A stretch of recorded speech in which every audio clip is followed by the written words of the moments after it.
Eh ben, c'est la première fois qu'un épisode me conquit à 100%. Vraiment, j'ai adoré l'épisode 10 d'Andor.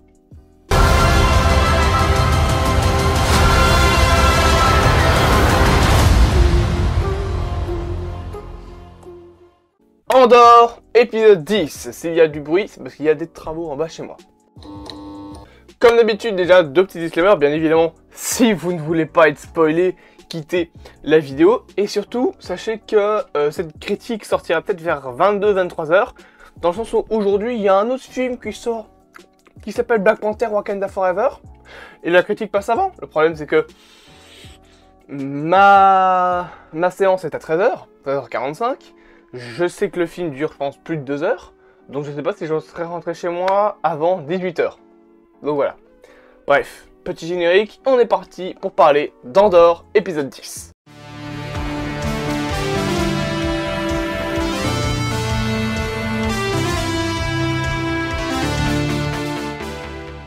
Tout va bien dans cet épisode. Tout va bien, bordel. C'est pour une fois dans l'histoire de la série un épisode qui m'a vraiment fait plaisir. Côté mise en scène, j'ai énormément aimé l'épisode parce qu'il y a énormément d'essais dans la mise en scène. Alors, encore une fois, la plupart de l'épisode se passe dans une prison, donc on peut pas faire des plans larges sur des décors parce que les seuls décors qu'il y a, c'est des huis clos. Cependant, il y a des lieux comme par exemple à la toute fin de la série, la prison, qui sont filmés de haut et ça fait en gros l'Empire, enfin ça donne le logo de l'Empire avec plein de petits bonhommes qui s'en échappent. On s'échappe de l'Empire. Rien que ça, c'est plein de sens. On a également toutes les lumières qui s'éteignent qui donnent un côté un petit peu claustrophobe à l'épisode qui sont vraiment cool. On a tout un côté assez sombre, finalement l'épisode est assez sombre. Je n'ai pas mis ma luminosité au plus bas, mon téléphone était à 46% après le visionnage de cet épisode tellement la luminosité était haute, donc voilà. Mais même avec la luminosité à fond, j'ai trouvé quelques points assez sombres. Mais bizarrement, contrairement aux autres épisodes, c'est pas dérangeant. C'est pas dérangeant parce que c'est compréhensible. On est dans un épisode qui est sombre, on est dans un épisode qui se passe après une mort, où il va y avoir une évasion, qui va faire des morts.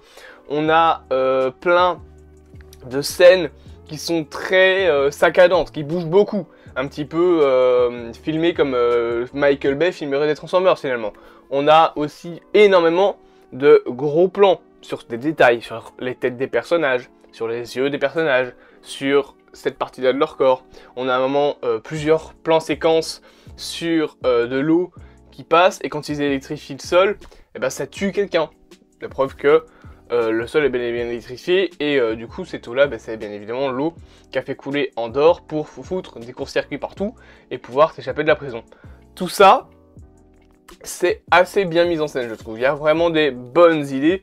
Après, le détail principal, ça restera quand même cet énorme logo de l'Empire avec les petits personnages qu'on voit partir. Ce truc-là, je le trouvais incroyable. Et surtout, ça a un sens logique. Il s'échappe d'un bâtiment de l'Empire, il s'échappe de l'Empire. Autre chose également, c'est la scène finale avec Luxen, je pense qu'il s'appelle, donc le personnage de Stellan Skarsgård. Tout est vert là-dedans. T'as limite l'impression d'être dans un vaisseau spatial, mais c'est joli. J'aimais bien. Alors c'était vachement sombre. Après, ce qui était logique, c'est que ce côté sombre permettait de cacher le visage de Luxen, donc de ne pas le dévoiler, et de montrer que l'Impérial ne connaît pas Luxen plus que ça. Il sait qui c'est, mais il ne connaît pas son visage. Là, tu vois Luxen qui s'approche de plus en plus en même temps que de lui expliquer qu'on a besoin de lui, et quand il lui dit « j'ai besoin de vous » textuellement, il est dans la lumière pour qu'on voit son visage, ce qui instaure un moment de confiance, on va dire. Niveau du scénario, enfin, on a un élément principal, un moment principal de la série qui se prépare pas en 45 épisodes. Le braquage de début de série, il était beaucoup trop long. C'est ce qui m'a déplu dans le deuxième arc de la série, c'est que il prenait 3 épisodes à préparer le braquage. qui au final était plein d'erreurs, plein de personnes sont mortes pour rien, etc. Là, en un épisode, on a montré la force de la préparation. Alors oui, il y a eu le teasing à la fin de l'épisode 9, mais on t'a montré vraiment tout en un seul épisode. Le plan, le fait qu'ils aient un plan, le fait qu'il va y avoir des chamboulements, que certaines personnes dans les rangs des évasifs ne se côtoient pas tellement ou surtout ne s'entendent pas vraiment. On a énormément de moments où tu as les personnages d'Andy Serkis et Andor qui s'engueulent parce qu'ils n'ont pas de plan ou parce que le plan ne leur plaît pas. Tu as même à un moment, à la toute fin, le personnage d'Andy Serkis qui ne sait pas nager. Du coup, il reste sur la plateforme. On sait bien ce qui va lui arriver, il va se démonter sa gueule. Mais tout ça, pour une fois, ça prend pas tout l'arc narratif de la série. On prend un épisode pour te montrer ça, et c'est plus que suffisant. Et je pense que ça aurait été également plus que suffisant de faire ça en 1 ou 2 épisodes max pour la préparation envers le braquage. Je sais que je vais pas me faire que des alliés, parce que de toute façon les critiques sur ma chaîne d'Andor, c'est toujours sujet à polémique, parce qu'il y a toujours des gens qui viennent pour critiquer. Il y a d'autres personnes qui viennent donner leur avis, et c'est très bien, hein, c'est ce que j'attends, donner votre avis, c'est super. Mais bon, il y a d'autres personnes qui viennent limite m'insulter de gros cons, voilà. Mais non, plus sérieusement, je sais que je vais pas me faire que des alliés là-dessus, mais ouais, je n'ai pas aimé que au début de la série, on prenne tellement de temps à préparer le braquage, alors que là, on a pu nous montrer qu'en un seul épisode, tu pouvais préparer un plan aussi gros. Avec pas mal d'actions, plus d'actions que dans les autres épisodes. Pas dans l'épisode 6, donc où tu as l'œil, mais il y a également pas mal d'actions, il y a également pas mal de moments de bagarre, de bataille également avec les soldats rebelles, et tu as un message porteur d'espoir de la part du personnage de Serkis qui est vraiment touchant, très stylé. Donc voilà, la preuve est que on peut faire un épisode de Star Wars, enfin un épisode d'Andor, qui prépare un élément principal, en plus que d'avoir les autres timelines, donc le timeline avec la femme politique, la timeline avec Luxen, et tout ça en un seul épisode et pas en 4. D'ailleurs, en parlant de cette fameuse dame sénatrice, c'est la sénatrice, j'ai bien aimé sur le coup la manière qu'ils ont de montrer qu'elle protège sa fille. Donc je rappelle que je pense que c'est un banquier qui dit voilà, je veux pas d'argent, je veux pas de tribut, tout ce que je veux, c'est présenter mon fils de 14 ans à ta fille de 13 ans. J'ai un jingle qui est préparé dans ma galerie, mais je vais le garder pour les 5 points positifs, 5 points négatifs. Ce personnage est horrible. Alors, il vient utiliser l'excuse de oui, mais selon la tradition, elle est bientôt en âge de se marier. Mec, elle a 13 ans. Elle est pas en âge de se marier. Après bon, c'est pas les mêmes cultures, mais voilà, après tu vois bien que la femme, elle en a rien à foutre des traditions, sa fille va pas se marier à 13 ans, ça paraît logique. Donc, j'ai bien aimé la manière qu'ils avaient de montrer ça. Tu vois qu'elle commence à être énervée, tu vois que elle dégage sans aucun respect, que t'as son mec qui fait ouais, vous allez y réfléchir, et elle te dit non, je vais pas y réfléchir. Non, non. Donc, protection envers sa fille, protection envers également l'honneur de sa famille, parce que je pense pas que marier une fille à 13 ans ce soit encore très bien vu avec les mœurs qu'a l'Empire actuellement. Et d'ailleurs, en parlant de la scène de fin, on voit à nouveau des extraterrestres. Enfin, autre chose que des humains, quoi. Et bordel, ça manque dans cette série, hein. C'est peut-être un problème de la série, c'est qu'il n'y a pas beaucoup de races différentes, en fait. Alors que pourtant, la rébellion, dans les épisodes 4, 5, 6 par exemple, c'est ça. C'est tous les rejetés de l'Empire. Toutes les personnes que l'Empire ne veut pas parce que c'est pas des humains. Donc c'est des extraterrestres entre guillemets. Toutes ces personnes-là, c'est des personnes qui vont pour la plupart finir dans la rébellion. Parce que la rébellion accepte tout le monde. C'est un petit peu compliqué pour les casques, mais bon, voilà. Mais là, on a enfin des aliens, et d'ailleurs, il y en a certains où on arrive vraiment à avoir leurs émotions de peur, de courage, enfin pas de courage, mais de peur, de tristesse, etc. Quant à ce mec de l'Empire qui arrive sans sommation, qui ne dit rien, et juste, il est là et il avance. Ils ont peur, et ça se voit. Alléluia.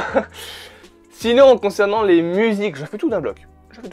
On va pas faire de clap, petite vidéo, petite critique tranquille, surtout au viewer à laquelle elle va sortir. Les musiques de la série sont bien. Vraiment. Là, l'épisode 10 m'a bien plu niveau musique. Tu sens un côté courage, tu sens un côté vraiment très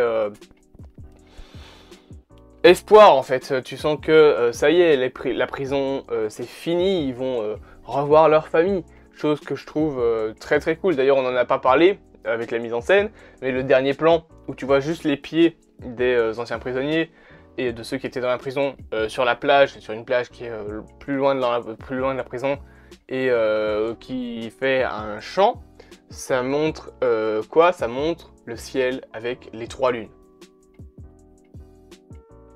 Je trouve cette scène magnifique. Je trouve que ça fait un petit peu libération, finalement. D'ailleurs, triste que le personnage d'Andy Serkis ne savait pas nager et a dû rester sur la prison. Je me demande ce qui va lui arriver. Mais voilà, il y a ce côté vraiment avec l'espoir également dans la musique. Il y a ce côté, on va castagner des impériaux s'il le faut tant qu'on se barre. Et bien évidemment, tu as le piège qui est tenu par l'Empire qui va probablement avoir des répercussions sur les épisodes 11 et 12. Qui a sa petite musique un petit peu inquiétante, menace qui arrive. Piège qui arrive, du coup, bien évidemment, ça paraît logique. Et du coup, tout ça, c'est accompagné d'une musique que je trouve bien, pour le coup. Elle est vraiment bien. Elle est, bon, elle raconte pas sa propre histoire, hein, ça fait qu'accompagner l'épisode. Mais comparé à des épisodes comme l'épisode 5, qui était vide, je trouve, bah ça fait enfin plaisir d'avoir vraiment un épisode qui, de bout en bout, est vraiment pas mal. La seule question que je me pose maintenant, c'est comment ça va finir. Comment va se finir Andor? Je ne sais pas. Je ne sais pas. Je ne sais pas comment ça va se finir. Je ne sais pas ce qu'on va avoir comme fin, ce qu'on va explorer. On sait que la saison 2 commencera à tourner le 21 novembre, il me semble. Ça y est, déjà, ça recommence. Mais qu'est-ce qui pourrait se passer en 2 épisodes?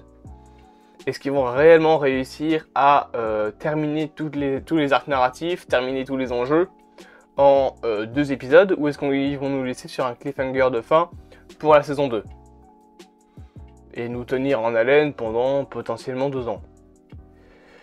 Je pense que personnellement, je crois que la série devrait se terminer pas sur un cliffhanger, mais sur une scène plus calme. Dans le sens où on nous a tenus en haleine, on nous a montré de l'action pendant quasiment toute la série.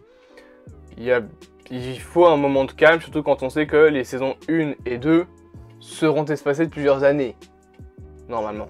Donc je pense que la série se terminera sur un moment de calme, d'apaisement pour les personnages, qui seront peut-être tous regroupés, et qui vont enfin pouvoir se reposer et chercher à faire rejoindre pas mal de personnes dans les rangs de la rébellion, tout simplement.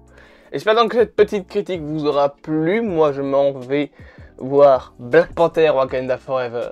Cette critique... Excusez-moi. Oh putain. Je suis crevé. Cette critique sortira assez tard, je pense, malheureusement. Bien évidemment, je vous propose de vous abonner, de partager, de liker et de commenter cette vidéo. Vous me connaissez. Je vous dis à plus à mon retour du cinéma. Passez une bonne journée. Et à la semaine prochaine pour l'épisode 11, l'avant-dernier épisode de cette première saison d'Andor. Et normalement, après, il n'y aura plus de série qui arrive. Mais je suis en train de mater Imperfect, donc peut-être qu'on le fera après Andor. Il y a toujours Monster dont on va parler, mais ça, je sais pas si on va en parler, parce que la série est bien, mais mon planning est assez chargé, je sais pas où caser ça. Oh, je peux peut-être le faire vendredi. Je sais pas, on verra bien. A plus, amoureux rosée du cinéma.